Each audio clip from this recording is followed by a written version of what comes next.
Hello दोस्तों, नमस्कार। आपका स्वागत है आपके अपने YouTube channel target entrance exam पर। दोस्तों यहाँ पर हम जीके सामान्य ज्ञान की क्लास सेकंड करने वाले हैं और यहाँ पर हमने पिछले प्रीवियस ईयर पेपर्स की जो सीरीज है उसको यहाँ पर शुरू किया है यूपी एंट्रेंस के लिए। बहुत हद तक यहाँ पर आता है, स्पेशली हिंदी और आपका सामान्य ज्ञान हो गया। यहाँ से क्वेश्चन आपको देखने को मिलते हैं, रीजनिंग के पूरे क्वेश्चन आते हैं। तो हमारे जो क्लासेस का टाइम है रेगुलर वो 10 AM और शाम को 6 PM है।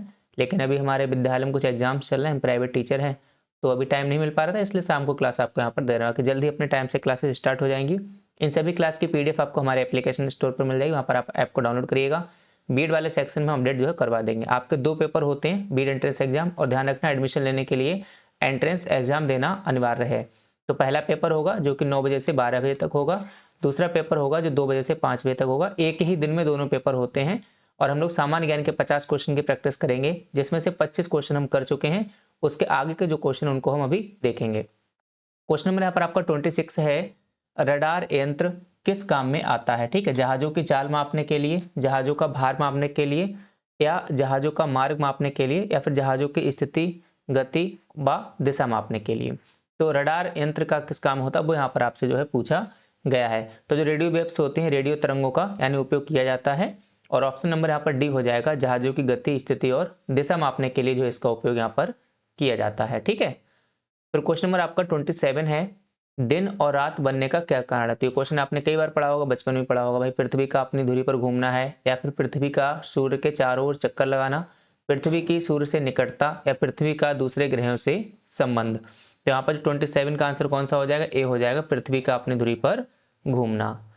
क्वेश्चन नंबर आपका नेक्स्ट है 28 है, एलिसा परीक्षण क्या ज्ञात करने के लिए होता है? ठीक है, ये एक प्रकार का टेस्ट होता है। और क्या है इस परीक्षण के, इसके बारे में यहाँ पर ये जो एलिसा लिखा है इसको एक्चुअली इंग्लिश में है। ठीक है, ELISA।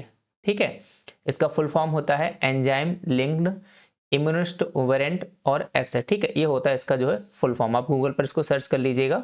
ठीक है, अगर आपको थोड़ा उच्चारण नहीं भी समझ आता आप गूगल पर इसको सर्च कर सकते हैं। ये होता क्या है, ये आपका जो है एड्स का कारण बनने वाले जो HIV वायरस होते हैं उनका संक्रमण पता लगाने के लिए इसका उपयोग जो है यहाँ पर किया जाता है इस परीक्षण का। तो इसका करेक्ट आंसर जो है आपका ऑप्शन ए बिल्कुल यहाँ पर सही हो जाएगा। ठीक है भाई, मैंने बायो इसी के नाम से छोड़ी थी क्योंकि बहुत डिफिकल्ट नेम आते हैं।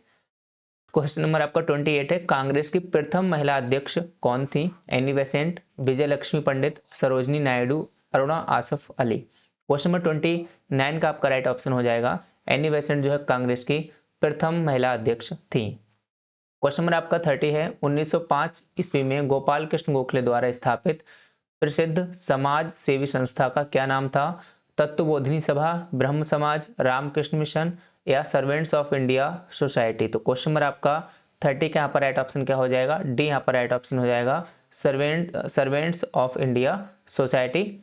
और ये आपका 1905 ईस्वी में जो है गोपाल कृष्ण गोखले द्वारा स्थापित संस्था की गई थी। 30 का ऑप्शन आपका डी बिल्कुल करेक्ट हो जाएगा। साथियों, हम बात करने वाले हैं यूपी बीएड प्रेस परीक्षा की बेस्ट बुक के बारे में, जो कि आपकी परीक्षा के लिए बहुत ही उपयोगी साबित होगी। ये चक्षु पब्लिकेशन के द्वारा यहाँ पर प्रकाशित की गई है। ये कला वर्ग वाले छात्रों के लिए है, जो कि संपूर्ण स्टडी गाइड बुक है। इसमें आपको एक सरल पेपर भी मिलता है, जिसकी मदद से आप पूरा देख पाएंगे किस तरीके से पेपर आता है। इसकी पूरी व्याख्या सहित आपको हल भी दिया गया है। इसमें पूरा सामान्य ज्ञान, हिंदी, कला वर्ग और रीजनिंग सभी सब्जेक्ट कवर किए गए हैं। तो आपको इसके अलावा कोई भी बुक लेने की जरूरत नहीं पड़ेगी। इस बुक को आप परचेज कर सकते हैं नीचे दी गई लिंक से, या फिर आप इनके व्हाट्सएप नंबर से भी परचेज कर पाएंगे, नीचे कमेंट बॉक्स में दिया गया है। या आप डायरेक्टली अमेजॉन, फ्लिपकार्ट, वहाँ से भी इस बुक को आप परचेज कर सकते हैं। ये इसका पूरा फ्रंट पेज है। इसमें आप देख सकते हैं इसके अंदर ही पूरा प्रेस परीक्षा का जो पैटर्न है वो दिया गया है। विषय सूची दी गई है, सामान्य ज्ञान है, हिंदी है, इंग्लिश है, आपका रीजनिंग है, कला वर्ग है। तो इसमें थ्योरेटिकल भी दिया गया है और थ्योरी के बाद क्वेश्चन भी दिए गए हैं। ये देखो मॉडल पेपर दिया गया है, और इस मॉडल पेपर का जो हल है पूरा यहाँ पर व्याख्या सहित हल बाद में दिया गया है, जिसकी मदद से आप अच्छे से समझ पाएंगे। ठीक है, और इसमें जो पूरा जो हम थ्योरी की बात कर रहे थे, इस तरीके से देखो यहाँ पर थ्योरी भी दी गई है। तो ये तो उनकी स्टडी गाइड बुक है, ये तो आपको लेनी ही लेनी है। और इसके साथ ही यहाँ पर जो इनका प्रैक्टिस सेट है वो भी आप लीजिएगा, क्योंकि प्रैक्टिस आपको पता है बहुत जरूरी होती है। तो यहाँ पर प्रैक्टिस सेट और स्टडी गाइड बुक दोनों को ही आप लीजिएगा। दोनों को लेने के लिए नीचे डिस्क्रिप्शन बॉक्स में हमने लिंक दे दी गई है, या फिर सीधे आप अमेजोन और फ्लिपकार्ट से भी इनको जो है ले सकते हैं। क्वेश्चन नंबर आपका 31 है, विधवा पुनर्विवाह पर जोर किसने दिया था? ईश्वर चंद्र विद्यासागर जी ने, दयानंद सरस्वती जी ने, गोपाल हरि देशमुख, या फिर महात्मा गांधी। 31 का ऑप्शन आपका करेक्ट हो जाएगा ए, ईश्वर चंद्र विद्यासागर जी। ठीक है, फिर क्वेश्चन नंबर यहाँ पर आपका नेक्स्ट है 32 है, भारत के विभाजन के लिए 3 जून 1947 की योजना को क्या कहते हैं? माउंटबेटन योजना, बेबेल योजना, कैबिनेट मिशन योजना या फिर क्रिप्स योजना। तो 32 का यहाँ पर राइट ऑप्शन आपका कौन सा हो जाएगा? ए बिल्कुल यहाँ पर सही हो जाएगा। और माउंटबेटन के बारे में हमने एक और बात बताई थी पिछली वीडियो में, उसको अगर ध्यान हो तो उसको भी आप जो यहाँ पर कमेंट बॉक्स में कमेंट कर सकते हैं। इसको 3 जून योजना या फिर माउंटबेटन योजना दोनों ही नामों से जाना जाता है। क्वेश्चन नंबर आपका 33 है, राज्यसभा का सभापतित्व कौन करता है? राष्ट्रपति, प्रधानमंत्री, उपराष्ट्रपति या फिर स्पीकर। तो 33 के यहाँ पर राइट ऑप्शन आपका क्या हो जाएगा? सी, यानी कि उपराष्ट्रपति। राज्यसभा की यहाँ पर बात की जा रही है। क्वेश्चन नंबर आपका 34 है, कौन सा ग्रह सबसे चमकदार है? बुध, शुक्र, प्लूटो या फिर मंगल। तो 34 का राइट आंसर क्या हो जाएगा? सबसे चमकदार कहा गया है, सबसे चमकदार। और इसे और भी कहा जाता है, क्या कहते हैं इसे? भोर का तारा भी कहते हैं इसे, भोर का तारा भी कहा जाता है या फिर आपका सांझ का तारा भी इसे कहा जाता है। तो इसका करेक्ट आंसर आपका क्या हो जाएगा? बी हो जाएगा, शुक्र। ठीक है, इस सब कम्युनिटी पोस्ट पर भी हम क्वेश्चन पूछते रहते हैं क्विज के माध्यम से, तो वहां पर भी आप क्वेश्चन का करेक्ट आंसर दिया करिए। क्वेश्चन नंबर आपका 35 है, दूध की शुद्धता की माप किस यंत्र के द्वारा की जाती है ना? दूध कितना शुद्ध है? तो ये तो आप सभी जानते होंगे, लैक्टोमीटर, बैरोमीटर, टेकोमीटर या फिर हाइग्रोमीटर। क्वेश्चन नंबर आपका 35। तो इसमें तो जो करेक्ट आंसर है आपका लैक्टोमीटर हो जाएगा। बाकी कमेंट बॉक्स में आप बताएं कि बैरोमीटर से क्या मापते हैं, हाइग्रोमीटर से क्या मापते हैं और टेकोमीटर से किस चीज़ के मापने में काम आता है। तो ये सारे इंपॉर्टेंट क्वेश्चंस हैं जो कि विभिन्न परीक्षाओं में पूछे जाते हैं। क्वेश्चन नंबर आपका 36 है, मोहम्मद बिन तुगलक की मृत्यु के बाद दिल्ली का सुल्तान कौन बना? गयासुद्दीन तुगलक, फिरोज शाह तुगलक, मोहम्मद तुगलक या फिर इनमें से कोई नहीं। 36 का जो राइट ऑप्शन है आपका फिरोज शाह तुगलक, यानी ऑप्शन बी बिल्कुल करेक्ट हो जाएगा।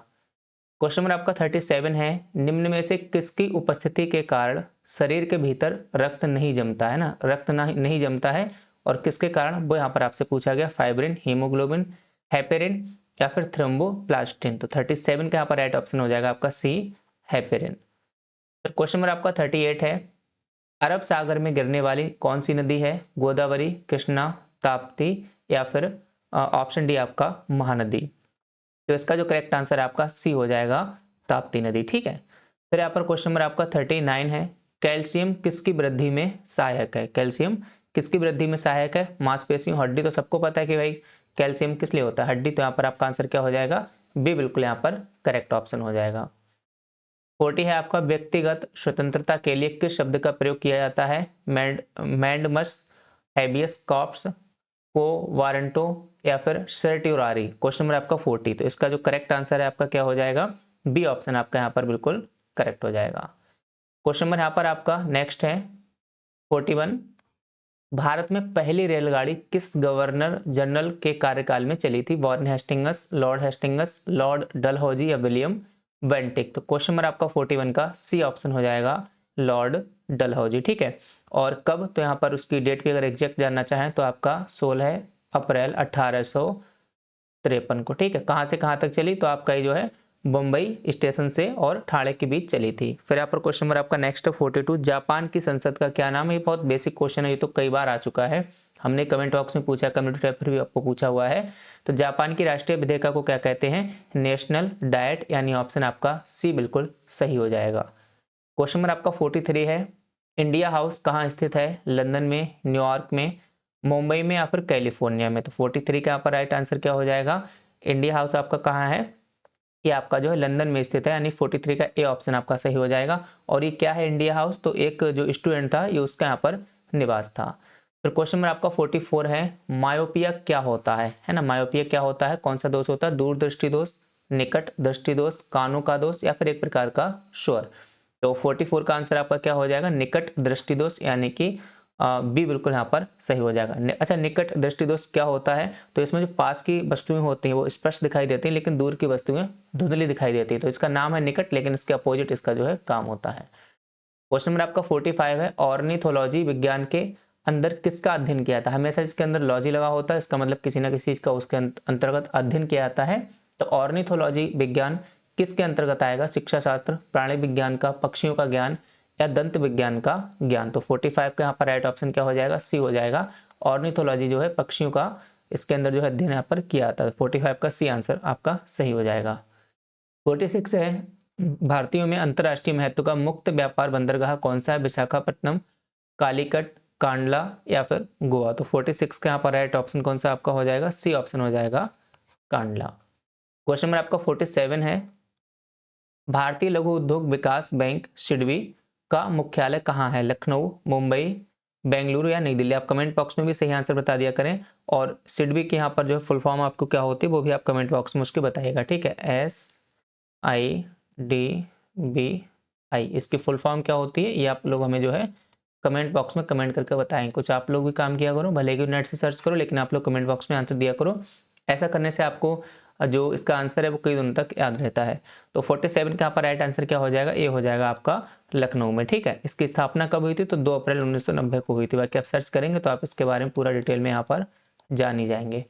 नेक्स्ट 48 आपका जो है, थियोसॉफिकल सोसाइटी का प्रचार प्रसार भारत में किसने किया था, कर्नल अलकाट, एनी बेसेंट, राजा राम मोहन राय या फिर विलियम बेंटिक। तो यहाँ पर 48 का राइट ऑप्शन आपका क्या हो जाएगा, बी हो जाएगा, एनी बेसेंट। तो क्वेश्चन नंबर आपका नेक्स्ट 49, किस मुगल बादशाह ने हिंदुओं पर लगने वाले जजिया कर को समाप्त कर दिया। अब आपको बताना है कि किसने लगाया था, ठीक है, और इस क्वेश्चन में पूछा गया किसने समाप्त कर दिया, तो दोनों ही बातें आपको पता लग जाएंगी। तो इसका जो करेक्ट आंसर है, अकबर ने, हुमायूं ने, शाहजहां ने या फिर आपका जहांगीर ने। तो ए आंसर आपका सही हो जाएगा, अकबर ने। और क्वेश्चन नंबर आपका 50 है, सबसे ऊंची पर्वतमाला कौन सी है, एंडीज, एवरेस्ट, आल्प्स या फिर आपका हिमालय। तो 50 का राइट आंसर यहाँ पर क्या हो जाएगा, बी, यानी एवरेस्ट, हिमालय। तो ये क्वेश्चन टोटल आपका जीके का यहाँ पर जो पार्ट है वो हमने पूरा कर चुके हैं। अब इसके बाद जो हिंदी के 50 क्वेश्चन आते हैं उनको जो हम नेक्स्ट वीडियो में यहाँ पर करने वाले हैं। तो पूरा प्रीवियस ईयर पेपर 2015 से लेकर 2025 तक के हम बिल्कुल चैनल पर कराएंगे और बिल्कुल फ्री रहेंगे। और इसकी जो पीडीएफ है वो आपको हमारे जो है एप्लीकेशन स्टोर से यहाँ पर डाउनलोड आप लोग कर पाएंगे, उसको आप डाउनलोड कर लेना, ठीक है। चलिए, तो इसी के साथ आप सभी साथियों का बहुत बहुत धन्यवाद। जय हिंद, जय भारत।